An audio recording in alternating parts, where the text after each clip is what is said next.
আমি শাশ্বতী, আপনারা দেখছেন শাশ্বতী রান্নাঘর। আজকে আমার রেসিপি হলো সাবুদানার পোলাও।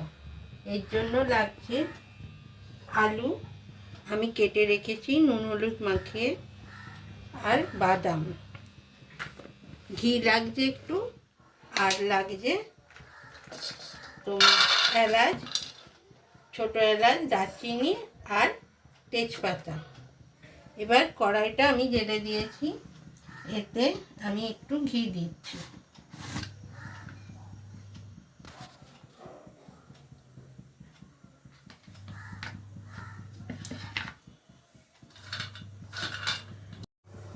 এবার আমি বাদামগুলোকে এতে ভেজে নিচ্ছি।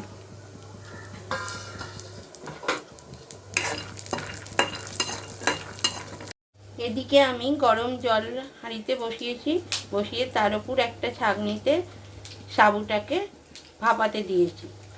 বাদামগুলো ভেজে এবার তুলে রাখছি।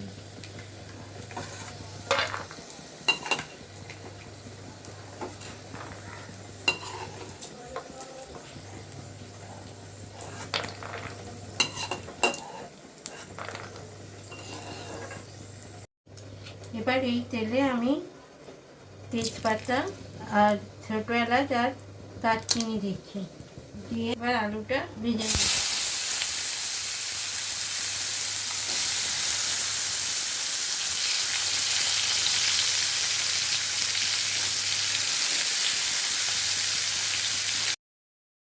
ভাজা হয়ে গেছে, এবার আমি বাদামগুলো এতে দিয়ে মিশিয়ে নিচ্ছি।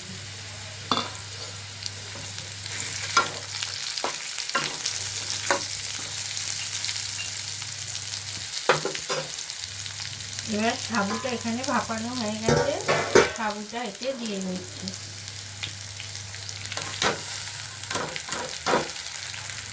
এবার সাবু দিয়ে আমি এটাকে নেড়ে নিচ্ছি পোলাওটাকে। আমি ওপর থেকে এতে একটু লেবু দিয়ে দিচ্ছি। আমার সাবুর পোলাও তৈরি। আমার রেসিপি যদি আপনাদের ভালো লেগে থাকে, লাইক, শেয়ার এবং সাবস্ক্রাইব করে দেবেন।